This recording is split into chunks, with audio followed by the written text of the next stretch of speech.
de hoje é triste. Eu tomei conhecimento disso, me interessei depois de ter participado do Vivo, como todas as sextas-feiras, do Oeste Sem Filtro. E lá falaram sobre a Débora Rodrigues dos Santos, uma cabeleireira de Paulínia, São Paulo, lá onde tem a refinaria. E ela foi presa em casa, a polícia entrou no quarto, na frente dos dois filhos, um de 6, outro de 9 anos, os filhos chorando, apavorados, a polícia toda armada, revirando tudo, procurando coisas e levando a mãe presa. Ela é casada, ela é adventista, ela é trabalhadora, né, e ela cuida dos filhos, de 6 e 9 anos.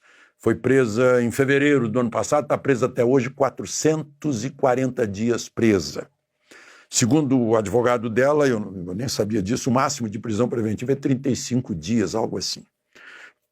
E, além disso, o artigo 318, se não me engano, exatamente, o artigo 318 do Código Penal, diz que, ou do Código de Processo Penal, diz que a presa que tiver filho de até 12 anos incompletos tem direito de ir para casa para cuidar dos filhos. Mas o advogado dela disse que já pediu 8 vezes habeas corpus e não conseguiu. E alívio, prisão domiciliar. Os filhos estão numa situação, eu fico pensando desses meninos, o que eles vão achar da justiça brasileira? O que já acham, né? Mas vai formar 2 cidadãos brasileiros. Por quê? A mãe deles esteve em Brasília no 8 de janeiro, tratou de pessoas que estavam afetadas pelo gás lacrimogêneo, não invadiu prédio algum, mas pegou o batom e escreveu na estátua de Temis, a estátua da Justiça, que fica fora do Palácio da Justiça, fica na frente, na Praça dos Três Poderes, assim, né? Escreveu Perdeu o Mané. Aliás, inspirada no próprio ministro Barroso, que disse isso em Nova York. Perdeu o mané, não a mola, né? Então isso seria uma atenuante, uma vez que ela não é a autora da frase. Mas, enfim. E aí a gente pensa nos outros, né? O da Polícia Rodoviária Federal, o Silvinei Vasquez, né? Que está lá, não se sabe por quê. O Felipe Martins, que demonstrou que não foi aos Estados Unidos, e se fosse, estava no Brasil, quer dizer, ele não fugiu, né? E se tivesse fugido, não estaria preso. Parece Kafka, né? E demonstrou mostrou a passagem de Brasília para Curitiba, de Curitiba para Ponta Grossa, né? Foi preso no apartamento da namorada dele, está preso até hoje, né? Desde fevereiro deste ano, e sem culpa formada. E aí, minha gente, a primeira leitura de hoje, os que foram à missa, a primeira leitura de hoje é interessante. Diz que, naqueles dias, o rei Herodes prendeu alguns membros da igreja para torturá-los. Mandou matar à espada o irmão de João. E vendo que isso agradava aos judeus, mandou matar também a Pedro. Mandou prender Pedro. Depois de prender Pedro, Herodes colocou na prisão, guardado por 4 grupos de soldados, com 4 soldados cada um.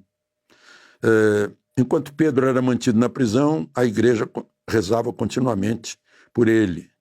Herodes estava para apresentá-lo. Naquela mesma noite, Pedro dormia entre 2 soldados, preso com 2 correntes, e os guardas vigiavam a porta da prisão.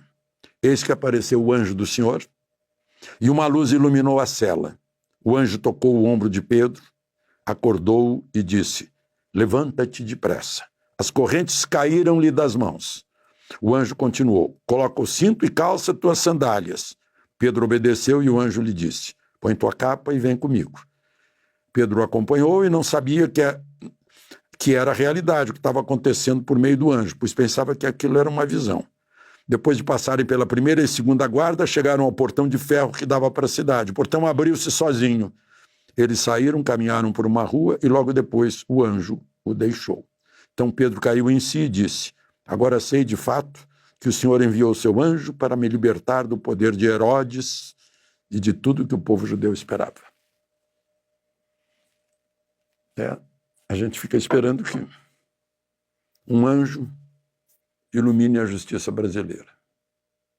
Que, como disse o ministro Luiz Fux outro dia, num voto sobre os 40 gramas de maconha, que havia uma ação deletéria contra o próprio Supremo. Isso desgasta o Supremo. O ministro Luiz Fux estava iluminado por algum anjo naquele momento, embora ele seja